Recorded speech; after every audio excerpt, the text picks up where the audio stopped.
a lot of things to cover. So if anyone straggles in, they can just catch up with us.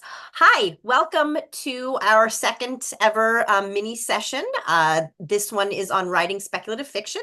I'm Andrea Karen Nelson. I'm the founder and executive editor here at Allegory. I'm one of our developmental editors. So just real quick before we jump in, this is some of the things that we do at Allegory. For those of you who aren't familiar with us, we primarily are editors, developmental and copy editing and proofreading, but we also have a host of other services that we provide to support writers through their entire writing journey. So if you have any questions about that, you can check us out on our website. I'm going to send this to all of you, so don't worry about writing it down. Follow us on social media, or you can reach out directly to me if you have any questions, or if there's anything we can do to kind of support you, or if you have questions about the workshop or anything we cover today, please reach out. I love hearing from people. We have a whole lot of events coming up. I'm not going to go through all of them for the sake of time. I'll send you this in an email, this website, so you can check them out. And I'm also going to give you a code to use to download one of our free on-demand workshops, and those are for our longer hour-and-a-half workshops, and then one free live workshop, and again, those are for our longer ones that there's normally a registration fee for, but you can get into one for free. We have some great ones coming up, so I will send this to all of you. First of all, what is speculative fiction before we jump into this? It's a pretty recent term, and it's evolved and changed over time, and some people have different definitions of what they put under this umbrella. So I just wanted to kind of get us all on the same page. First of all, it is not a genre. It's often referred to as a genre. You could call it a super genre. It's really a category. It's an umbrella category under which a whole bunch of genres fall. And basically, the lens that I use for this is speculative fiction stories are ones that they change the laws, rules, and stories of what is real or possible in current society as we know it, and then they speculate on the outcome.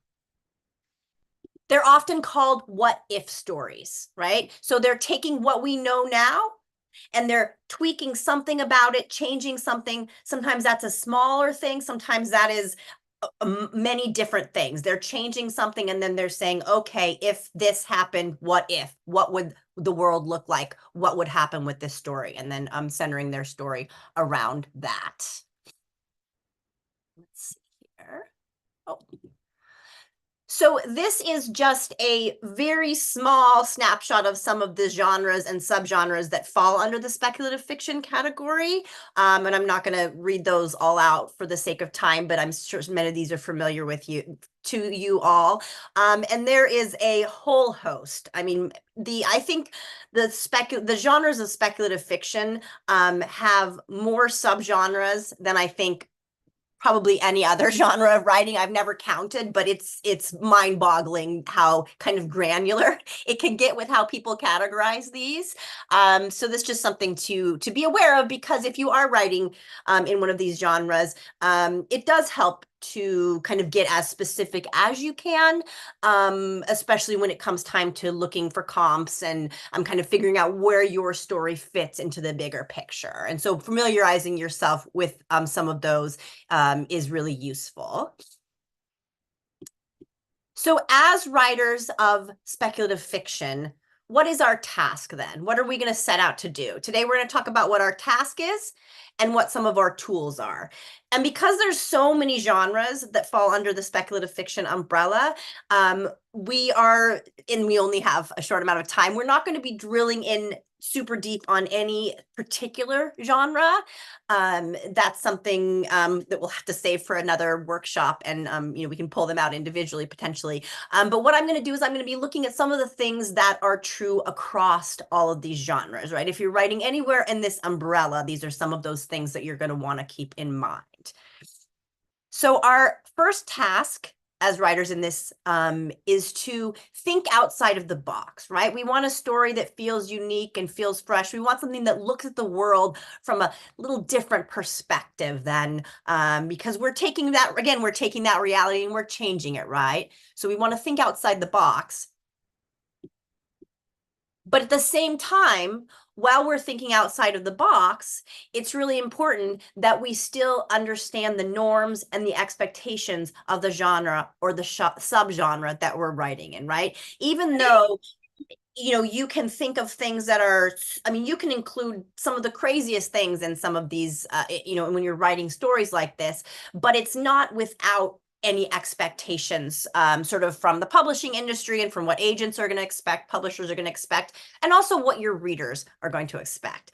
And sometimes you could call these rules of the genre. And I think that sometimes people feel constricted when they hear this, like, oh, why am I don't want to be boxed in, I don't want to be penned in. But I think another way to think of it is a framework, right? And I think that can be kind of exciting when we have a framework. And I think it can actually kind of open up things. And this is true for any genre that you're writing, whether that's speculative fiction, historical fiction, mystery, all of those. There are going to be norms of your genre, and they're important to know, again, from a publishing industry perspective. But even if you're self-publishing, you can think of genre as a contract with the reader, right? The book that they pick up, and there's certain expectations, right? They want to be surprised. They want something that feels exciting and new, but also there are certain expectations that they have going into that. For example, if you're writing high fantasy, right? Great examples of that would be Lord of the Rings, the Narnia books. Those are some sort of classics that we're all familiar with. Those are those high fantasy books. So readers are going to expect them to be set somewhere other than Earth, right? An unearthly, or could be an Earth-like planet or an Earth-like place, but it has a very different feel than Earth as we know it. So they're going to expect that. They're also going to expect typically an epic scale. That's not always the case in high fantasy, but generally it is. So readers do have a lot of expectation about that. An epic scale, really clear-cut good and evil characters, a world level drama, right? So there's some of those expectations, and it's what draws readers to these genres, right? Think about what gets you to pick up a book and what's so exciting for you. If I pick up a fantasy book and there's not really any exciting world building, and I'm not getting kind of all those exciting details that are unfamiliar to me, I'm going to be let down, right? I had this happen. I picked up a book fairly recently, which was shelved as fantasy, and it most of the time was spent kind of in the real world, and they would just every once in a while kind of drift into this fantasy space, and I was disappointed, and I ended up putting it down. And it's not that I don't like reading books that are set in the real world, but that wasn't what I was looking for. Also, there were other flaws with the book, which is why I set it down, but that can be disappointing for readers.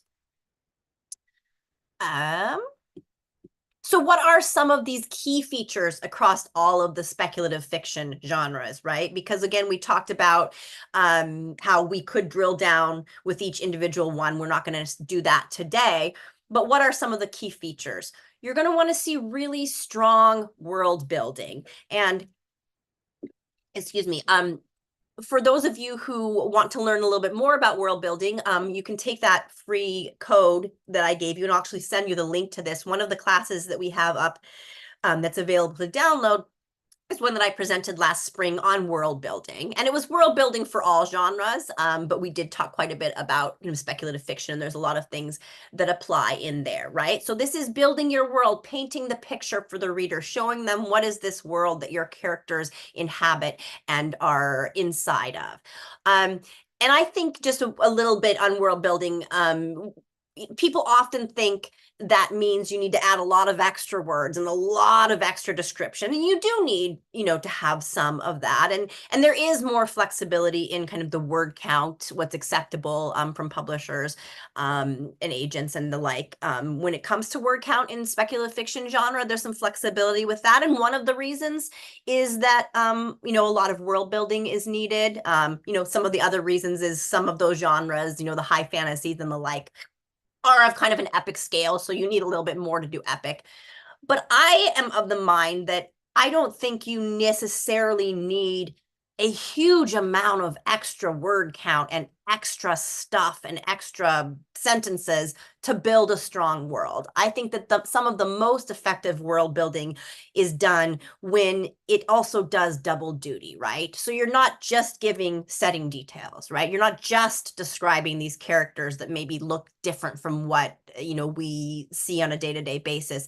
But if you can show your characters moving through the world, how they interact with it, then you're showing something, your world, building your world, and you're also developing your character. You're showing something about that character.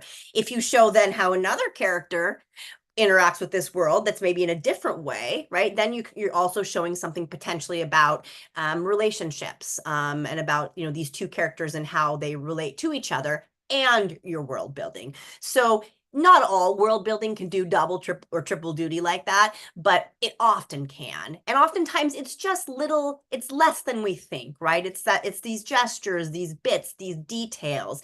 And then you're going to have more dynamic world building, and it feels like it's living and breathing versus just these huge chunk paragraphs that feel like just exposition and could be really interesting details, but they're so dense that, your reader's eyes could gloss over. And, I certainly find myself sometimes, oh, I just skimmed that last paragraph. Oh, because it was just so dense with just, exposition, detail. And so the more you can kind of integrate that into the other things of elements of your story, the more dynamic it's going to feel. But readers are going to expect really strong world building. And that's going to look different depending on what genre you're writing in, right? If you're writing in, science fiction that's maybe just in the very near future, set on Earth, you're going to need less details than if you're setting science fiction, hundreds of years in the future or on a different planet. If you're writing urban fantasy, that maybe takes place in a known city like New York City, you're going to need far less details. You're going to need more if it's in a made-up urban city. You're going to need even more if it's, again, the fantasy that takes place on an unearthly setting. So depending on where, what you're writing, the world building is going to look different, and you're going to need different things from it.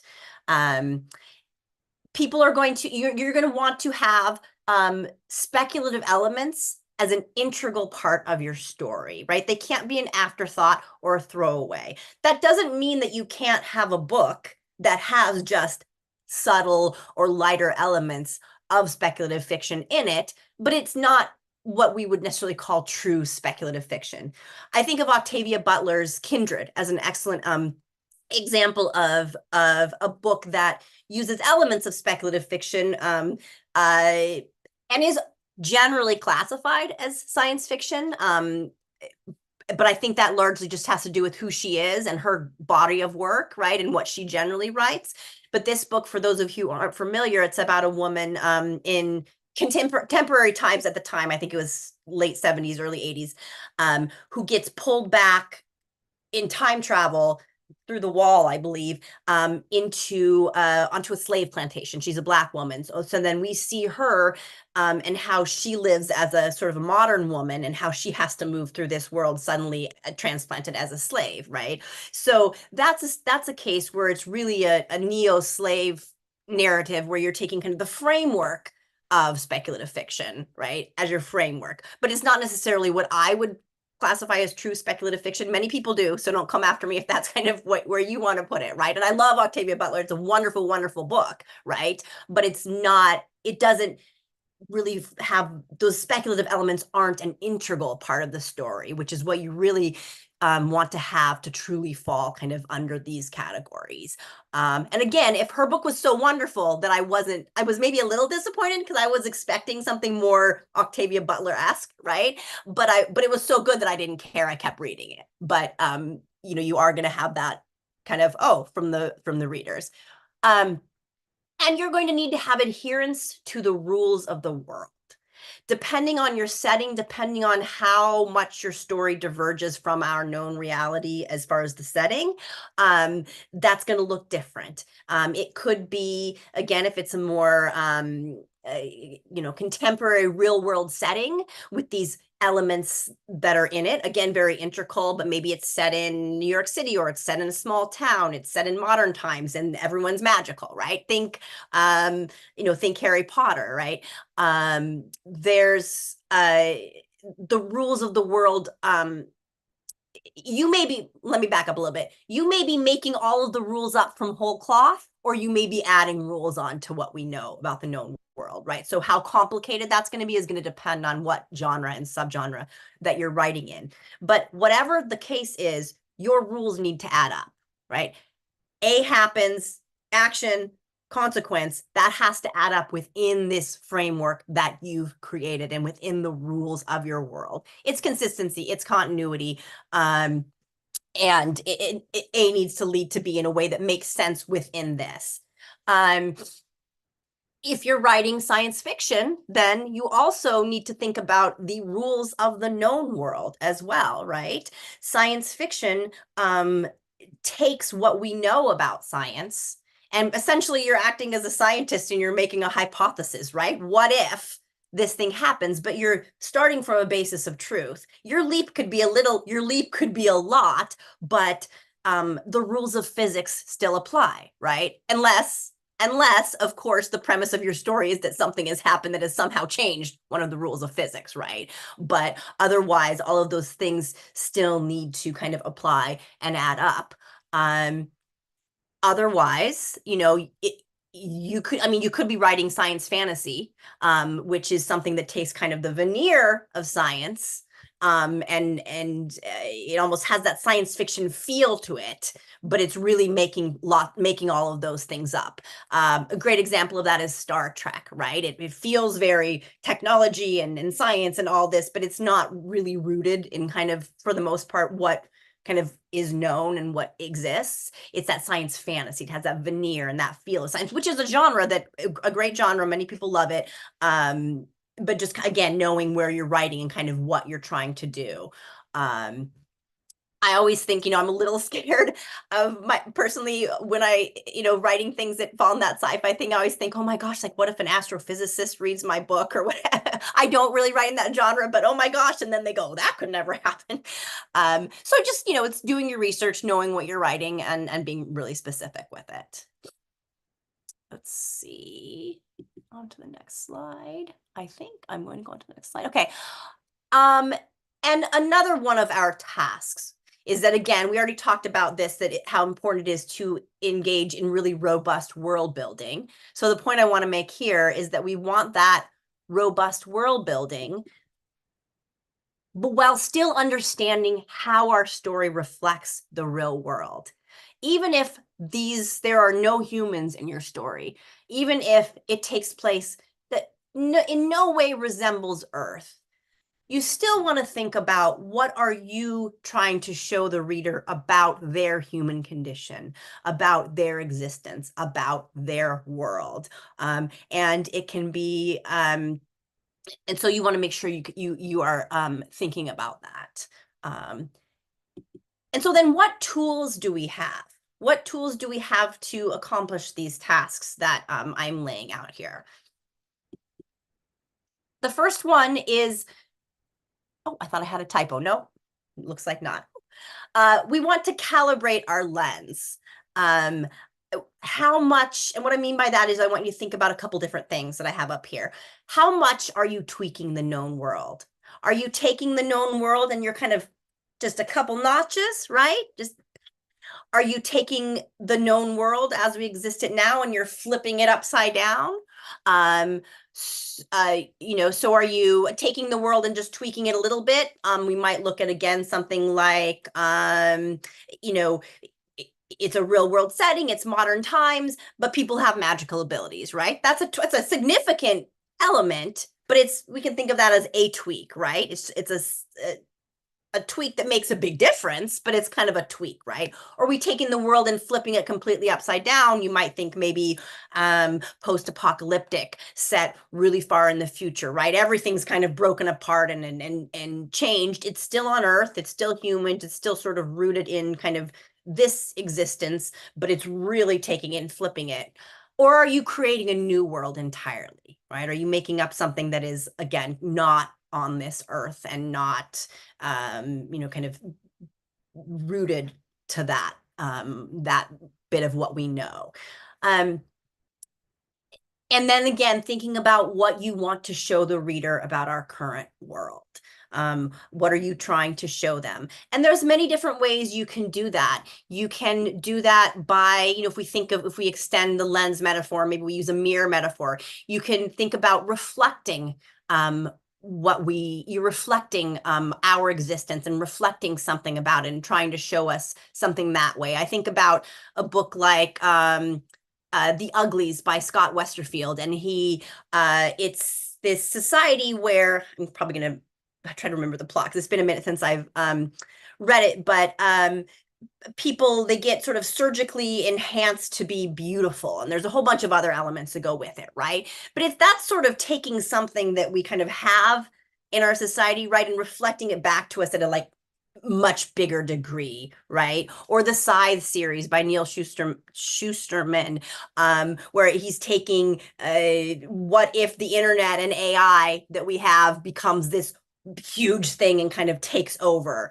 essentially. That's a really basic distillation of his plot, but he's sort of taking something that we can see ourselves pretty clearly in it, right? And it's just to this much larger degree, he's reflecting it back.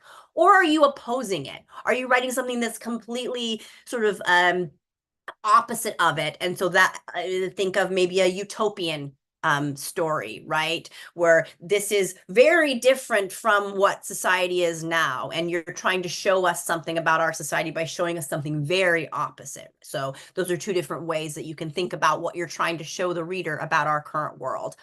Or you can do both. Some stories can incorporate both at the same time. And I'm conscious of time. We just have one more quick thing, and then we'll get to questions here. Time goes quick on these. And then some additional tools, of course. It's so important to be reading widely in your genre, in your subgenre. I think one of the more common mistakes I see, or one of the bigger mistakes I see, is people who don't read widely enough in their genre that they are writing in, because you really do want to be familiar with it and know, again, those norms, those expectations, that framework, so that when you break it, because it's not that you can't break these, you're doing it with intention and you're doing it for a reason. You're playing with the form rather than not knowing the form to begin with. Because playing with the form can feel really new and exciting and fresh. And that's how new genres come about. That's how new subgenres come about, is by people playing with the form. But it's going to feel very different to a reader. They may not be able to put their finger on it, but it's going to feel very different if, the writer just doesn't know what they're doing, right? They're not doing it intentionally, and that is going to feel very different, and it's not going to be as successful of a story, both in terms of publishing successful, but as far as actually just what a story that works is what I mean when I use that term. And consider what you love about the genre. What do you love reading about this genre? What do you love writing about this genre? Because what brings you to it is going to be some of those same things that bring your reader to it. And so really leaning into those is going to be important and valuable for you. And then lastly, understanding far more than what makes its way onto the page. And that's going to be, the more you're writing away from, the more you step away from our known reality, the more kind of that background you're going to need to have, and those details and those rules. But you don't necessarily need it. You don't want it all on the page. Because again, readers may not be able to tell the difference. As an editor, I can tell the difference when you read a story that where it's clear that the writer is withholding something for a reason, and we don't need to know it. Maybe they're going to tell me later, maybe they're not, maybe they want me to wonder. Or when you go, I don't think the writer knows, right? They're being vague because they don't know. And a reader may not be able to spot exactly that's what's happening, but it's going to feel off to a reader. It's not going to feel, and those agents are going to know, those publishers are going to know, they're going to kind of start to go, I don't think this isn't adding up. And I think it's because of the writer doesn't have all of that in their head. So you're going to want to have so much more in your head than you're going to want to put on the page, again, because you don't want to just have it laden with exposition and all of that on there. And I think, let's see, oh my gosh, we have a little bit of time left for a few questions. Thank you so much for coming. We're going to open it up to questions. And again, I'll send you my email so that if you have anything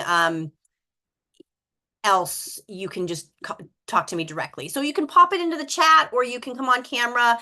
If you want to remain anonymous in your question, go ahead and send that directly to Elena, who should be labeled as Allegory Editing, I believe, in the chat. But otherwise, you can just come on in or put it in the main chat, which I'm going to find here. Elena, I still can't find my chat. So I'm on, so I will monitor the yeah, chat. If perfect. anything pops in, I'll read it.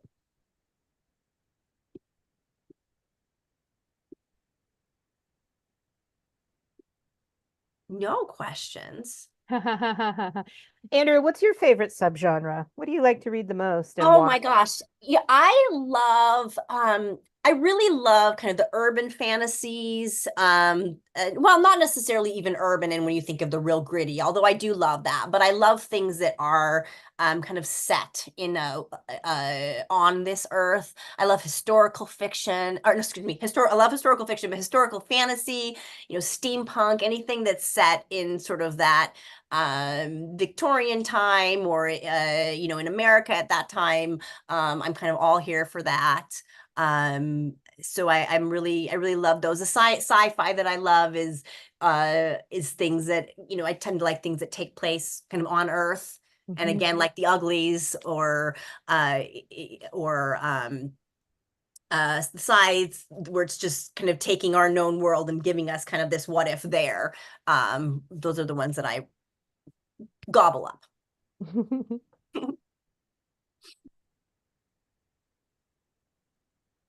I know you guys have questions. I Usually know. Oh we my have.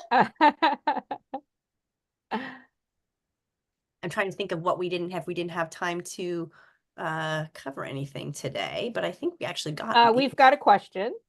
fantastic. Um, would you say it doesn't make sense to introduce some features if you're not going to actually use them? For example, having a planet with two suns, but that doesn't impact the world. Like, how do you feel about world building that's not integrated into the story itself? I think you have to be careful because often, most of the time, I think it's like if you're familiar with with Chekhov's gun, right? You don't want to put a gun on stage unless you're going to use it at some point, right? You don't want that because it is going to be that that letdown. So I think that, and with the example of two moons, it's not that it would necessarily have to be world altering to have those two moons, although that's Well, this is two suns, which two would suns, excuse me, which because two moons would have would be, a big yes, change and sort yes. of, I was like, you can't have two moons without it changing yeah, something. But two yeah. suns, I mean, I think, how does it impact the light? Right? I mean, I think that there's kind of no way that you could have two suns without it impacting the world. It doesn't necessarily need to change the core of the story, but Mhm.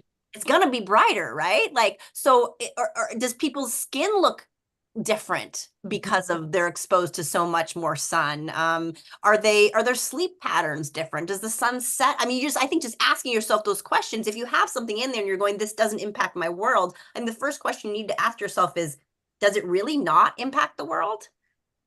How might it impact the world? And I Andrea, have to be really careful with that. And I would caution against that. I don't want to say never ever, but first question is, how does it actually not impact your world? and I think it goes exactly to your comment about when you put something in, you have to know how it works. So, like, does that mean the planets do a figure eight around the two? So, not only how does it impact the light, but like in your head or on paper, you have to draw out what that Mhm. means for seasons, for daylight. And Yeah, that's yeah, that information that you know that you then trickle into the page. I think it's a beautiful example of it your is. point that you have to know what it means. Exactly. And it doesn't have to be, you don't have to give this huge, long scientific explanation of it, right? It can just be, again, do the characters wear different clothes because of this? And you don't even necessarily need to say, because there's two suns, this and this. You describe the sun and then you show the impact.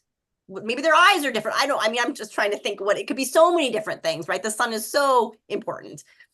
Um, I have another example too. If there are more questions, I want to move on to Nope, that. you're good. It just made me think of, and Elena, I actually texted Elena about this, kind of ranting a little bit, but I read this fantasy book that was fantastic. But they introduced, I think it was, I don't even fault the writer. I think this was maybe an editor's mistake, honestly.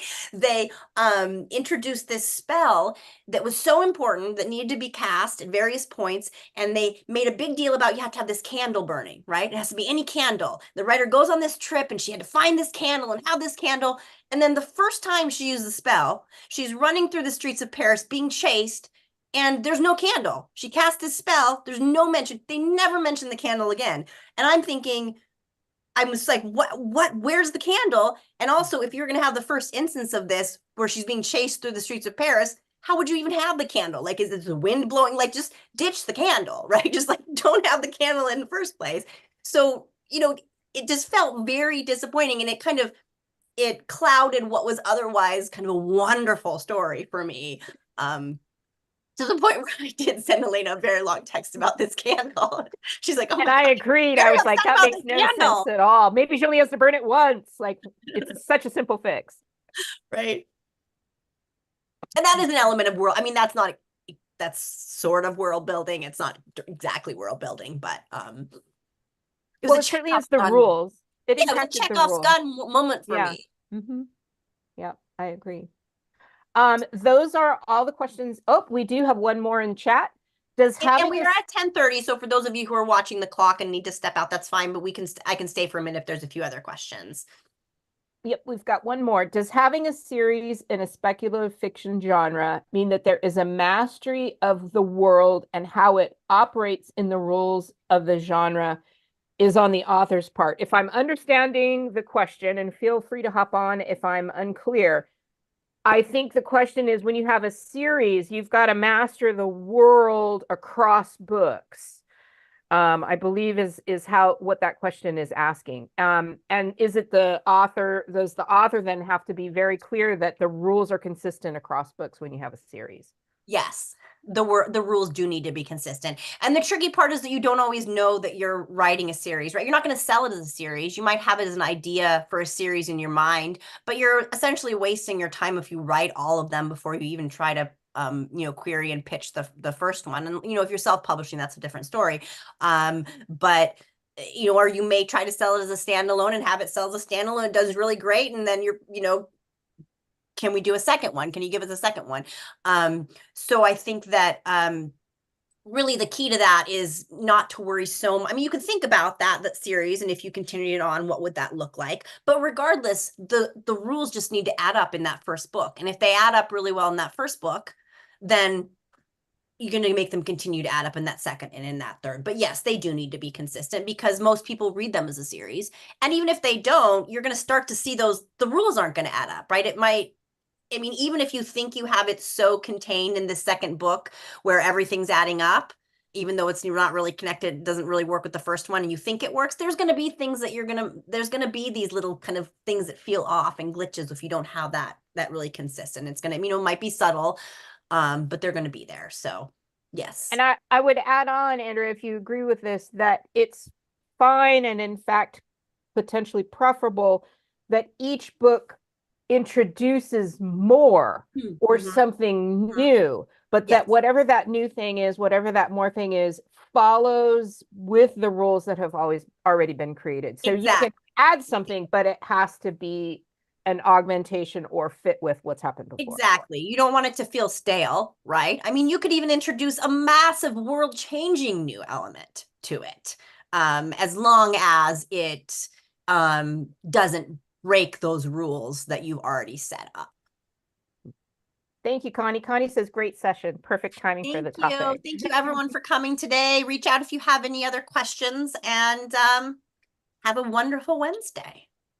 And we look forward to seeing you at our other events soon. Yes. We have another free one coming up. Ask an Editor. I'll send you the link. Woohoo.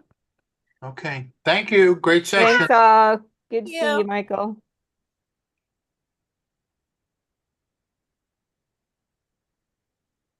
Like this, it's kind of meditative to watch people. I know, watch people disappear, and I am monitoring. Oh, now I see the chat. What is happening with my Zoom? I think